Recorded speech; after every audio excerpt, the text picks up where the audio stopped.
ఆయనతో పాటు ఆయన రాజ్యానికి వారసులుగా ఉండాలని ఈ రోజు వరకు కూడా ఆయన అందరినీ కూడా ఆహ్వానిస్తూ ఉండాలి.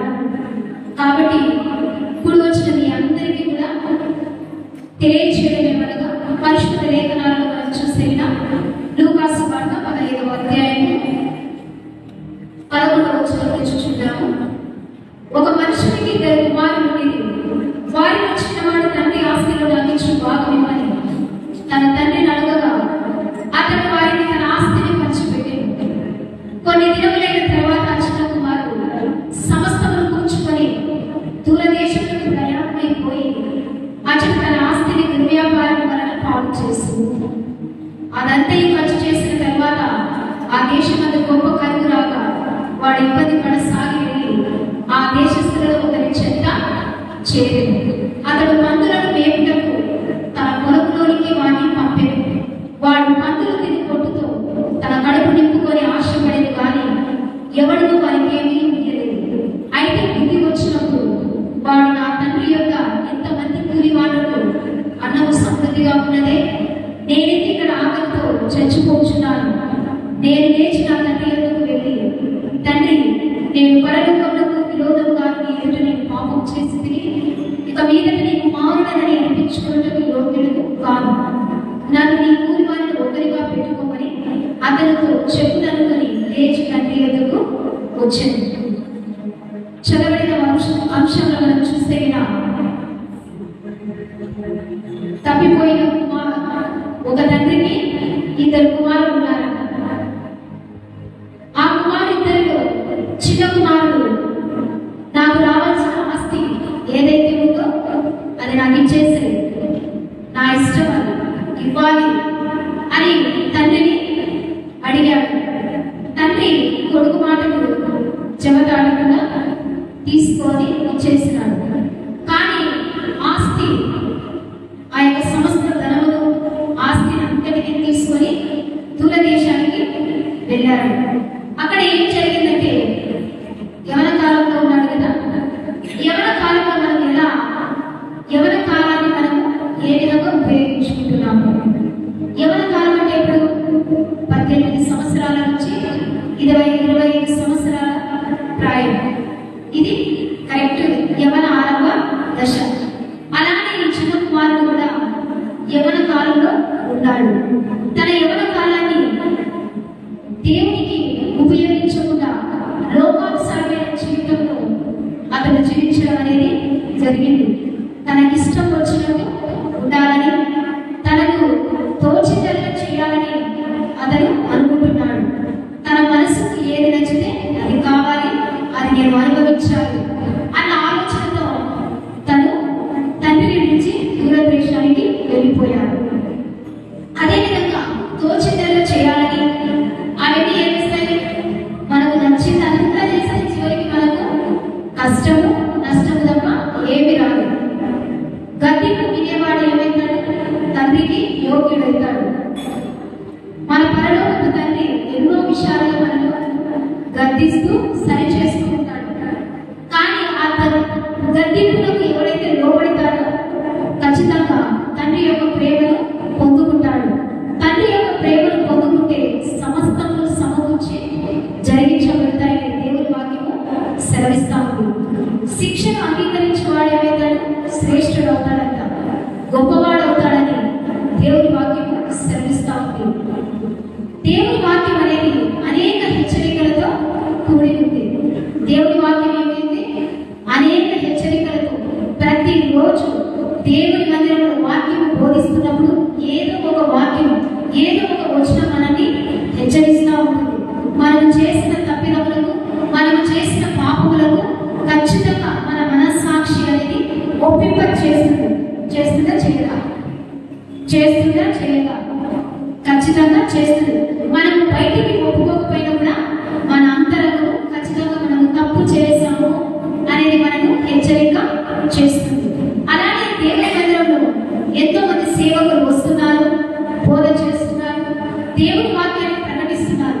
కానీ మనం ఎంతవరకు దేవుని వాక్యానికి లోబడుతున్నాము, దేవునికి ఎంతవరకు మనము విధేయత చూపిస్తున్నాము అనేది దేవుని వాక్యము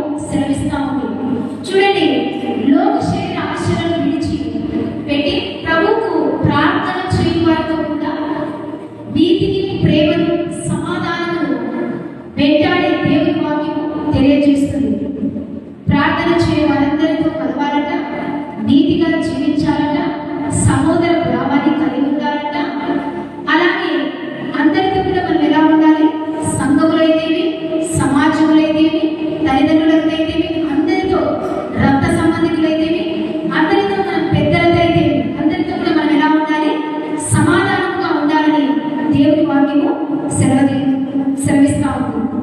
సంతోషము సమాధానం కలిగి స్వేచ్ఛగా ఉండాలని దేవుని వాక్యము సెలవిస్తా ఉంది. యేసుక్రీస్తు ప్రభుల వారు ఆయన సేవ చేస్తున్న రోజుల్లో ఏదో ఒక ఉపమానముతో కూడినటువంటి హెచ్చరికతో కూడినటువంటి వాక్యాన్ని బోధించేవాడు. అలాంటి రోజుల్లో ఈ యొక్క తప్పిపోయిన కుమార్తె గురించి కూడా ఆయన ఉపమాన రీతిగా బోధించినట్టుగా దేవుని వాక్యము సెలవిస్తా ఉంది.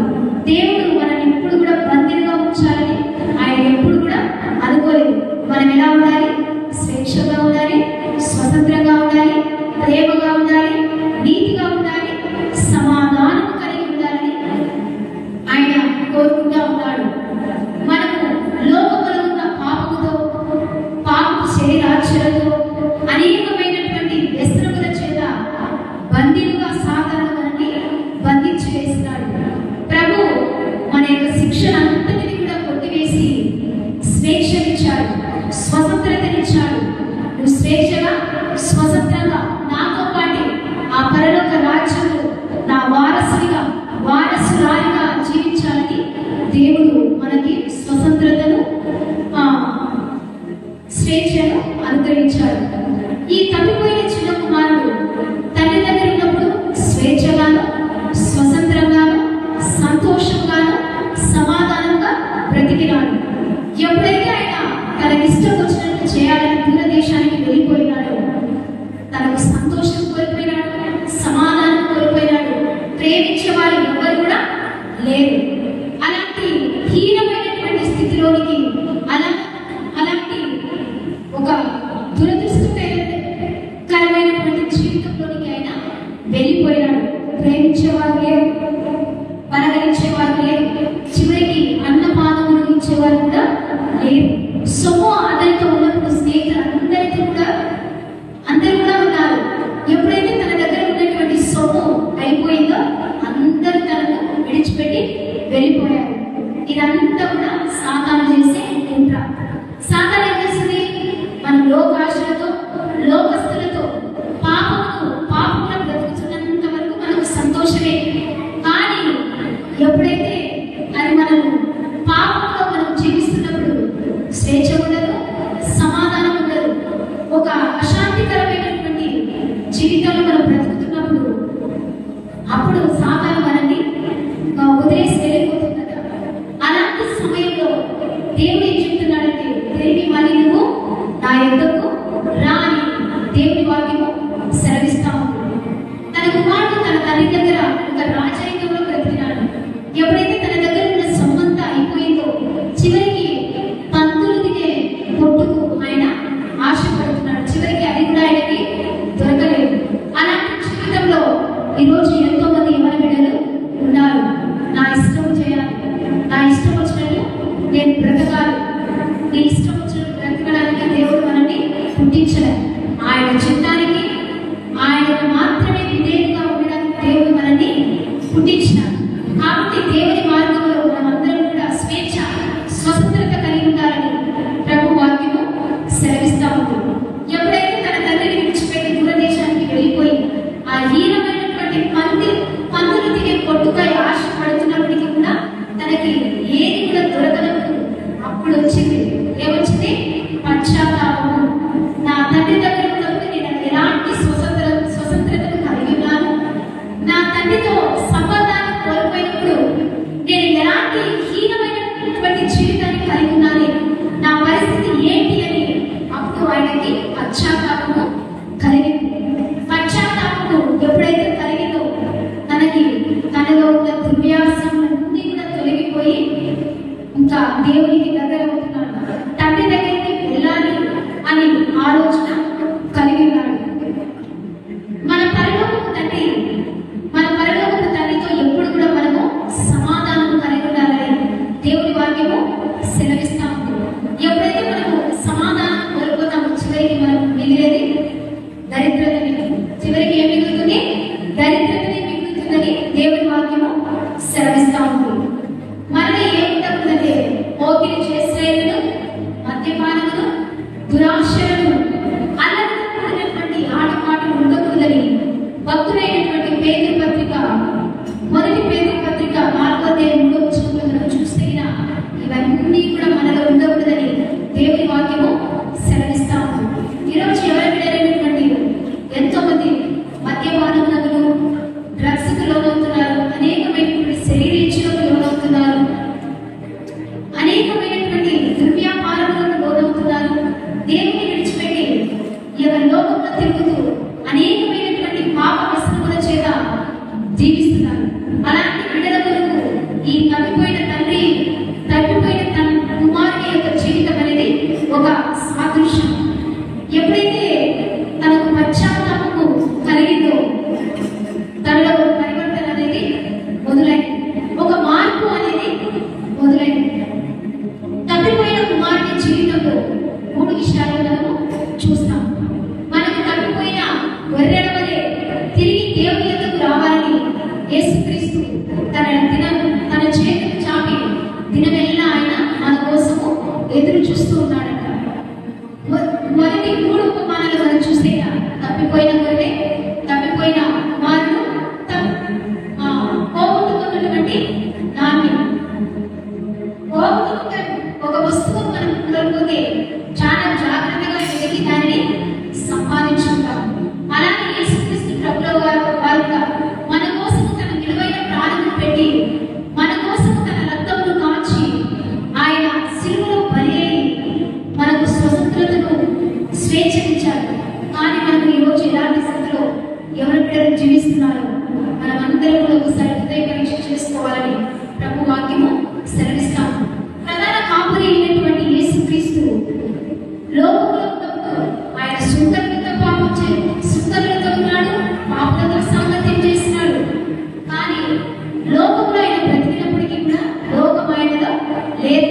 పాపులతో సహవాసం చేసినప్పటికీ కూడా ఆయనలో పాపము లేనివాడిగా జీవించాడు. ఆయన నరవతారే, ఆయన ఒక మానవుడిగానే ఈ లోకానికి వచ్చి ఉన్నాడు. అలాగే తన కోరిక చొప్పున వారిని చేస్తున్నాడు. నేను లోకములో జీవించాను కానీ లోకము నాలో లేదు. నేను పాపులతోనూ సుందరులతోనూ అనేకమైనటువంటి ప్రజల మధ్య నివాసం చేశాను కానీ నాలో ఎంత మాత్రము కూడా పాపము లేదు. నాలో ఎవడైనా పాపము నిరూపించేవాడు ఉన్నాడా అని ఈ లోకానికి గొప్ప సవాలు వేస్తున్నాడు. ఎవరైనా ఉన్నారా? ఎవరు కూడా ఆయన పాపము ఉందని నిరూపించలేకపోయినారు. ఈ రోజు కూడా ఆయన రక్తము మన కోసం ఎదురు చూస్తూ ఉంది. అలాంటి జీవితంలో మనము ప్రభు కొరకు జీవించాలని దేవుని వాక్యము సెలవిస్తాము. మనమందరం కూడా పశ్చాత్తాపపడి మారు మనసు పొంది రక్షణ మార్గంలోకి నడవాలని ఈ యొక్క తప్పిపోయిన కుమారుని జీవితం మనకి నేర్పిస్తాం. ఎప్పుడైతే తప్పిపోయి తిరిగి తండ్రి యొద్దకు చేరినాడు, తనకు రెండింతల ఆశీర్వాదము, రెండింతల దీవెన, కోల్పోయినటువంటి స్వేచ్ఛ, స్వతంత్రము, సమాధానం అన్నీ కూడా మళ్ళీ తిరిగి వచ్చినాయి. తండ్రి అంటున్నాడు, కొడుకు అంత దూరంలో వస్తున్నప్పుడే తను పరిగెత్తుకుని పోయి తన మెడ మీద పడి ముద్దు పెట్టుకున్నాడట. ప్రభు అయిన యేసుక్రీస్తు కూడా మనము తప్పిపోయిన గొర్రెల వలె లోకంలో జీవిస్తున్నామట. తప్పిపోయిన కుమార్తెల వలె లోకంలో బ్రతుకుతున్నామట. ఆయన తిరిగి నా యొద్దకు రా, చూడుము నా అరచేతుల మీద నేను మిమ్మల్ని చెప్పుకొని ఉన్నాను. మీరు మీ సొత్తు కాదు, మీరు నా సొత్తు. వెలపెట్టి మనల్ని ఏం చేశాడైనా కొనుక్కున్నాడు.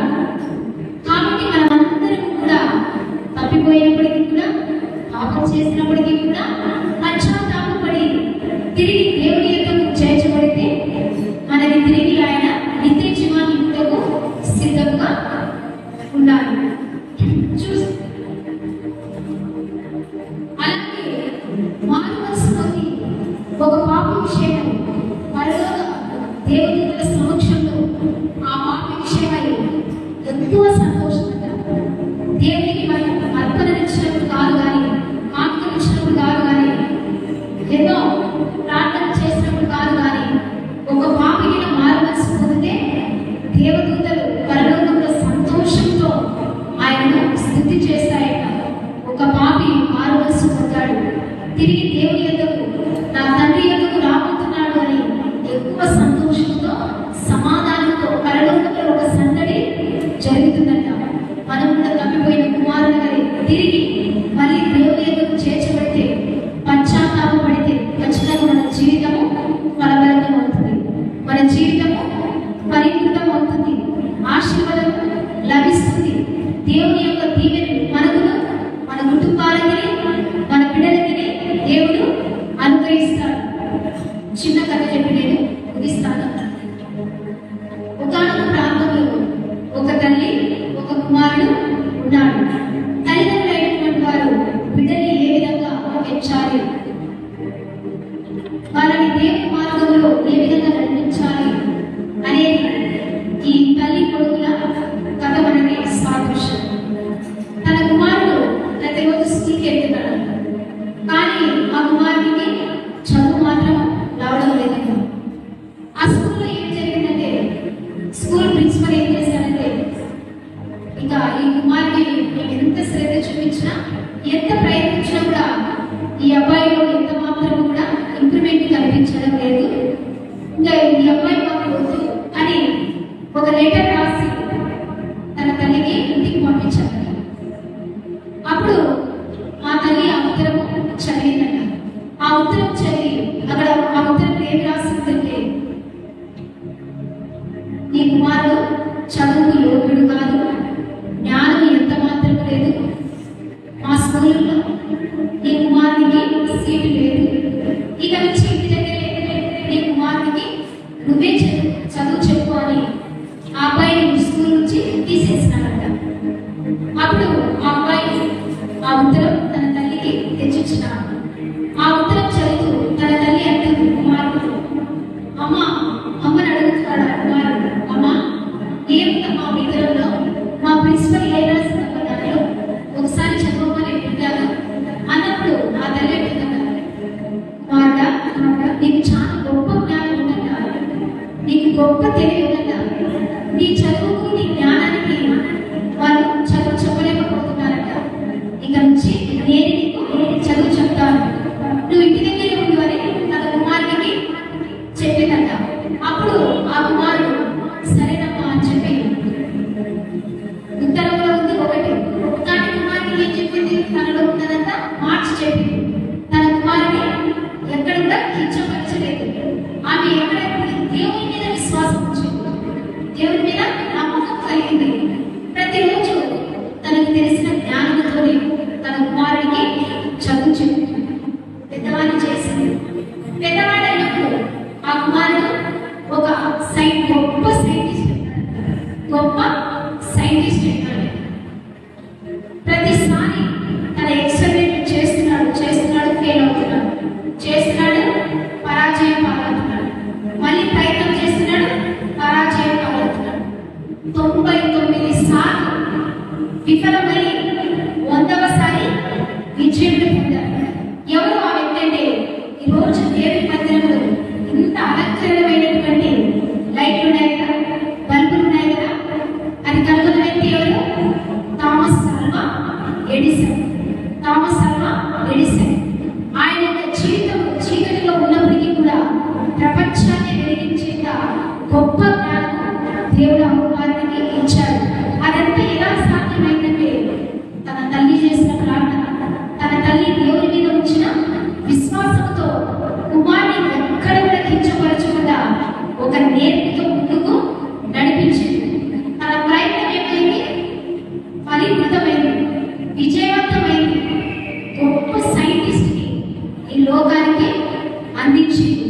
ఒకనొక రోజు ఆ కుమారుడికి పెద్దవాడే సైంటిస్ట్ గొప్ప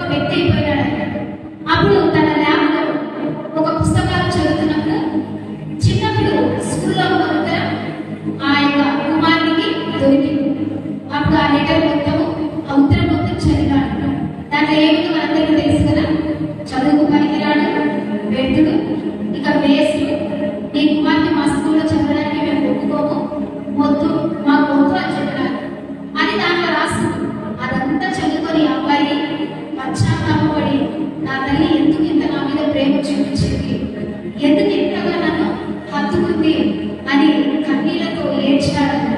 ఎంత గొప్ప జీవితం కదా.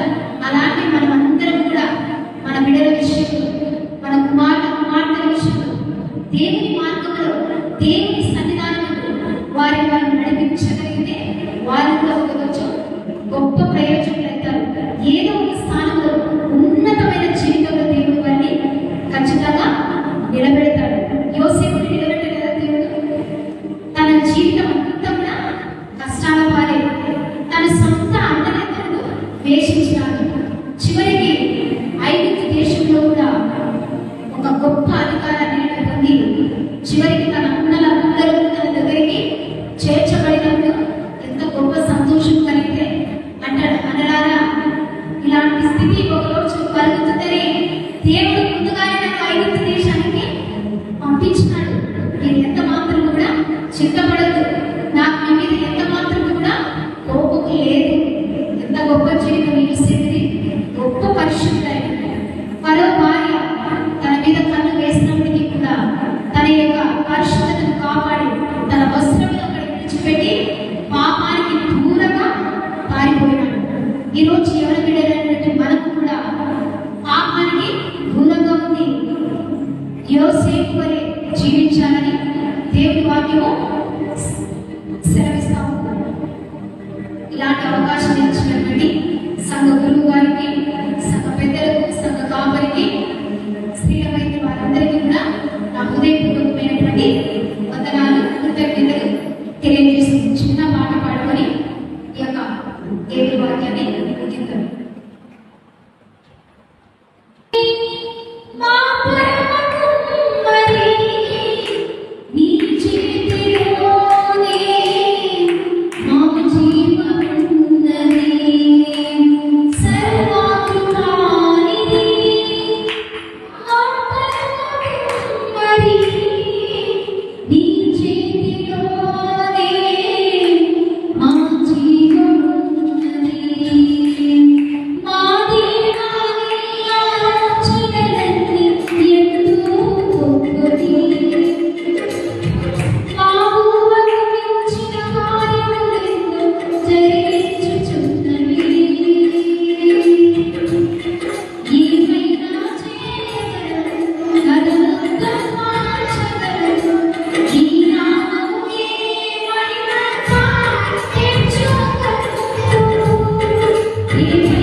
బలమైన దేవుడు నా ప్రభువా, ఇప్పుడు నా తండ్రి స్తోత్రములు నాయనా.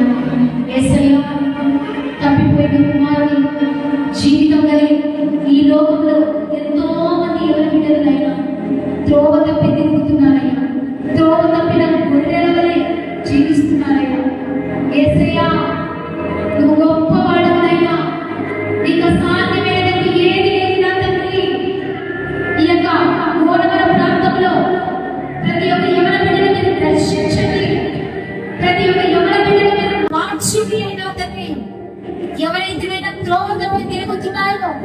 తిరిగి నీ మందిరంలోకి నడిపించి ఈ సేవలో ఈ పరిచర్యలో బహుబలంగా మీరు వాడుకోమని ప్రార్థన చేస్తున్నారయ్యా. నమ్మదగిన దేవా, మా సహాయం కూడా మీకే స్తోత్రాలనైనా. వేలాది వందనాలనైనా సంఘ గురువులు దీవించండి, వారి కుటుంబాన్ని ఆశీర్వదించండి, వారి సేవ పరిచర్య జీవితంలో ఇంకా మీరు బహుబలంగా మీరు వాడుకోండి నా ప్రభువా. సంఘ కాపరి వారి కుటుంబాన్ని కూడా మీరు దీవించండి. సంఘములకై పెద్దలుగా నియమితులైనటువంటి వారిని కూడా ఆశీర్వదించండి. స్త్రీల వీధిలో సభ్యులైనటువంటి వారందరినీ కూడా దీవించి ఆశీర్వదించమని ప్రార్థన చేస్తున్నదైనా. సంఘములకు నీ క్షేమము, ఈ భద్రత, ఈ వెలుగు, ఈ ప్రసన్నత దయచేయమని కూడా ప్రార్థన చేస్తున్నామయ్యా. సంఘము చుట్టూ నీ పరిశుద్ధమైన దేవదూతల కాపుదల వేయమని ప్రార్థన చేస్తున్నామయ్యా. అయ్యా, సంఘంలో ఉన్న ప్రతి కుటుంబాన్ని పేరు పేరున జ్ఞాపకం చేసుకోవాలయ్యా. దీవించండి అయ్యా. ప్రతి యవన బిడ్డలు, చల్లి బిడ్డలని, విద్యాపకుల బిడ్డలు, భార్య భర్తలు మీరు దీవించి ఆశీర్వదించమని ప్రార్థన చేస్తున్నానయ్యా. వాళ్ళ చేతుల కష్టాధికారులు, వాళ్ళ రాబడి, వాళ్ళ పొలగులను, వారి వ్యాపారాలను, వారి కూలి పని వారి అందరూ కూడా దూరంతరు దీవించి ఆశీర్వదించమని ప్రార్థన చేస్తున్నానయ్యా. ప్రతి నీ పరిశుద్ధాత్మ దేవుని కాపుదలమైన సంఘం ఇంకా